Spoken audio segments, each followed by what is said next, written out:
time for our discussion segment where we'll be talking about the Abuja explosion, the one that happened at the Kari Bridge, and we'll be critically looking into it. Is it a CNG incident or a ghastly motor accident? And, bordering on the safety of CNG in general, being that it's something that Nigerians were looking forward to and are still looking forward to, but still have skepticism surrounding it, and now this accident. A lot of questions have been raised, so we'll be diving into all of that. But in slight details on that, a truck carrying compressed national gas exploded Wednesday night near Kari Bridge on the Abuja-Kefi Expressway, trapping several vehicles and occupants. Witnesses say the truck lost control before crashing into other vehicles, igniting a massive fire. Now, the incident occurred around 7:14 p.m. with several casualties feared. Now, if you know that expressway, you would know that 7:14 p.m. is a critical time, because at that point there's usually a lot of traffic from people either going, especially people going back homes, people who stay in the Karinyaya Maraba axis. So it's a very critical time at that point in time, and a lot of cars would definitely be on the road. So that would tell you how critical it was. Now, we're going to be looking into all of that, but with us in the studio we have Mr. Tosin, Commercial Coordinator, PCNGI, that's the Presidential Compressed Natural Gas Initiative. Thank you for joining us, Mr. Tosin Koka. Thank you for having me. So this accident has raised lots of skepticism regarding CNG. Now, what do you put to this? What do you make of this? We need to consider first what this incident on Wednesday happened. Well, what was it? As you mentioned, it was a ghastly accident. It is first and foremost a motor accident. We need to establish what the facts are. I believe the Federal Road Safety Commission are still investigating, and they haven't issued a report yet. But what it appears to be from the eyewitnesses and what we have been able to glean, either being on ground ourselves or from others, is that the vehicle lost control through an apparent brake failure, and then after that it came into collision with other vehicles. We're trying to understand first and foremost, one, why was the vehicle why did it lose control? Two, why was it on the road at that time? We understand maybe at that time of the day certain vehicles, those sort of trucks should not be on those roads. We also have to consider that yes, there was an accident. There were other vehicles in there. There was an explosion. We need to understand what caused the explosion. Yes, the vehicle that was at the heart of the accident was I understand it was a cement trailer, which was powered by a CNG. So yes, the explosion happened. We still need to understand what caused the explosion. Typically with CNG, something like that should not happen, all things being equal. Okay. Yes, I represent the CNG initiative, but even if I didn't, and anyone who has knowledge of compressed natural gas and its properties would know that something like this would not happen, because it has safety mechanisms, safety features, CNG vehicles. An explosion like that needed to have certain other components. There would have probably been a mixture of petrol or diesel. There would have been CNG. There would have been air. There would have been all sorts which ignite in an environment that we're still unsure about. So we need to be careful before we start to make accusations or insinuations as to what it is. Let the authorities do what they need to do, and then we report back, and they report back, and then we can then take things from there. Okay, so while we're waiting for that report to come back, Nigerians are questioning the safety of CNG. Mm-hmm. Now, CNG has been promoted and pushed as a safer, cleaner alternative to petrol and diesel, yes, especially when it comes to safety as well. With this explosion, is CNG really safe? CNG is very safe. In fact, we always say CNG is safer than the petrol or diesel vehicles that we've been driving around for the last 40, 50, 60 years. CNG is not a new thing. It's not new in Nigeria either. It's used in vehicles in Nigeria, but it's been used all around the world, in countries as far and wide as Japan, Argentina, Brazil, Italy, Iran, India, and Egypt. In Nigeria, CNG has been on our roads for the last 12, 15 years. It's been well controlled. It is safe. We're pushing it now because we're seeing it as a better alternative financially more sustainable and safer and cleaner than the alternatives that we've been using beforehand. CNG is safe. It has a higher ignition temperature than petrol and diesel, which again begs the question: what happened on Wednesday night? It ignites at about 600 degrees as opposed to petrol and diesel, which is far lower, about 230 or so. So we need to look at that. The mechanisms for CNG vehicle safety conversions, like I mentioned, they're intrinsically safe. They have automatic shut-off valves and things like that. And again, in the event of a leak, CNG does dissipate quite quickly into the air. It is lighter than air, so it rises. So we try to explain to people that is the case. In addition, the CNG cylinders that we have, they are much more robust than LPG cylinders. We need to dissociate LPG from CNG. LPG, we know, typically cooking gas. It is totally different to CNG. CNG is compressed. Because it's compressed, it has to be held in very thick and totally extruded cylinders with no welding and things like that. So they're very, very secure and safe instruments that we use.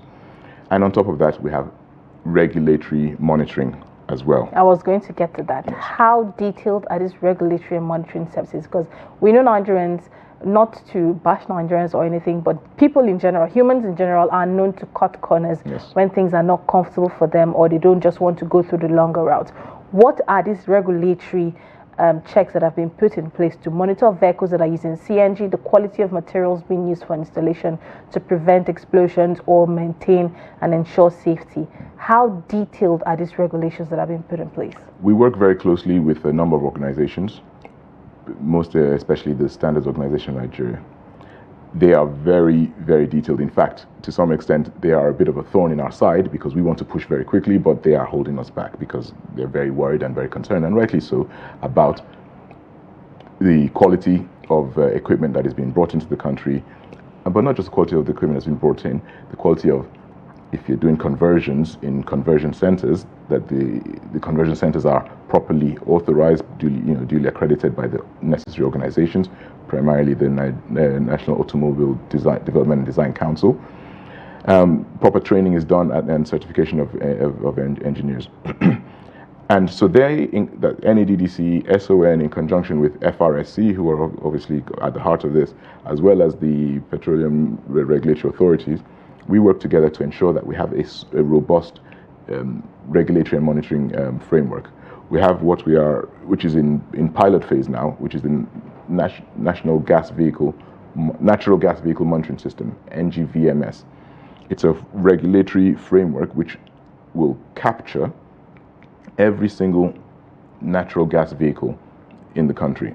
And not just the vehicle, the conversion kits that are coming in before they are even installed in the vehicles, the gas stations, in a way that every vehicle is recorded. The components used in the conversions of these vehicles are recorded and tracked, such that in the future, when we are fully up and running, which is in a few months' time, hopefully, to go up to gas your vehicle, you'll be scanned and checked that you are compliant. And if you're not, you will not be gassed. And any gas station rather that does sell you gas will be sanctioned, because we're monitoring these things. Safety is paramount. Safety is the first and most important thing in pushing this, because we know if there's a fear of safety, or if we drop the ball on safety, we might as well kiss this initiative goodbye.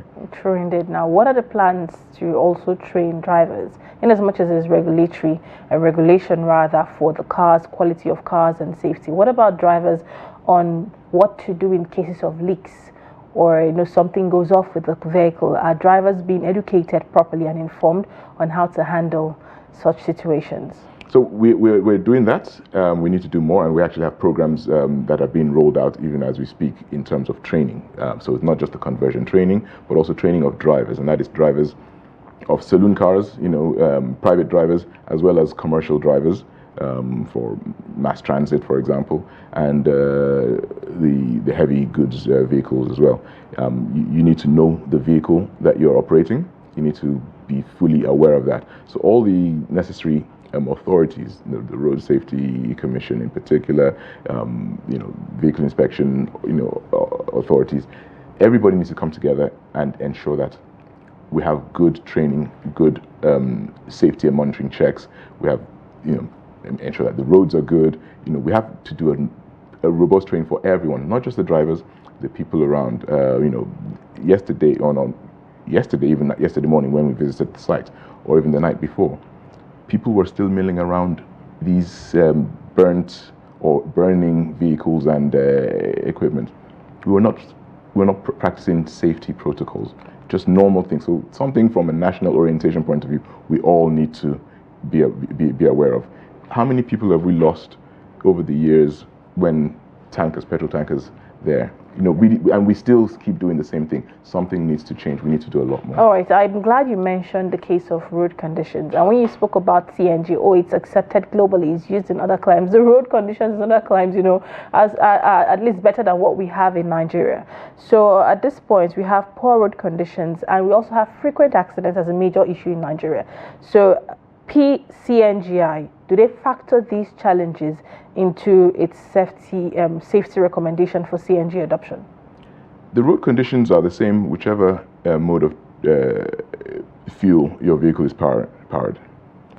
So it doesn't make it any less safe or any more dangerous if you're driving a CNG vehicle or a petrol or a diesel vehicle. The road is bad, the road is bad. So we have to maintain, if you're going to ply those roads, you know what you have to do. The fact that you're carrying CNG makes it no more dangerous or so than if you're using petrol or diesel. Some of our roads in Nigeria are bad. It doesn't mean in other countries like that, some of those that I've mentioned, they're not as bad either. No worries. Yeah. Let's have that. But quickly now, we've run out of time. So in a minute or two, let's touch a bit on the availability of CNG, the limited gas stations, the cost of conversion kits, and how available it is to Nigerians. This is a quick diversion from safety. Sure. Please, I want you to comment on that, because we've seen stories of people sleeping at CNG stations trying to refill because of limited availability. What is being done to see that is handled? So there's a lot being done. We know that in Abuja in particular, there appears to be a shortage, and it's a bit of a we've built a rod for our own backs. We've pushed the conversions, and Abuja citizens have really embraced CNG, and they're really excited, and they want to do that. Unfortunately, the CNG refilling stations is not something that we entirely control. It is it's private business. Now we have the likes of NNPC and NIPCO in particular who have stations, but we need more. Okay. And there are more coming. I know of 3 which are ready to go, but they're awaiting regulatory approval. Again, the authorities need. Safety is important, so they're not just going to blanket sign and open the next refilling station because people need it. And it's unfortunate that people are sleeping on the road, but they, I love Nigerians. We're resilient at best, and they've done their calculation and they know why they're taking the pain there. And we applaud them, and we ask them to bear with us a bit longer. We're almost there. There'll be 3. Before the end of next month, I'm sure there'll be 5 new stations in Abuja. All right, we're watching. If they don't come, we'll drag you back here in the studio. Please do hold me to it. I'm monitoring these things. It's part of my KPI. We'll do that. Thank you so much, Mr. Tosin Koka, there for joining us on the show this morning. We do appreciate your presence. Thank you for having me. And to our listeners, we hope your questions have been answered on the safety of CNG and its availability. I had to throw that last one in, but we've come to the end of this segment, so we're going on a quick break. Just before we go, we're talking to Mr. Tosin Koka, who is the commercial coordinator, PCNGI, that's the Presidential Compressed Natural Gas Initiative. Thank you once more for joining us. Now we're going on a quick break. When we get back, the show continues. Do stay.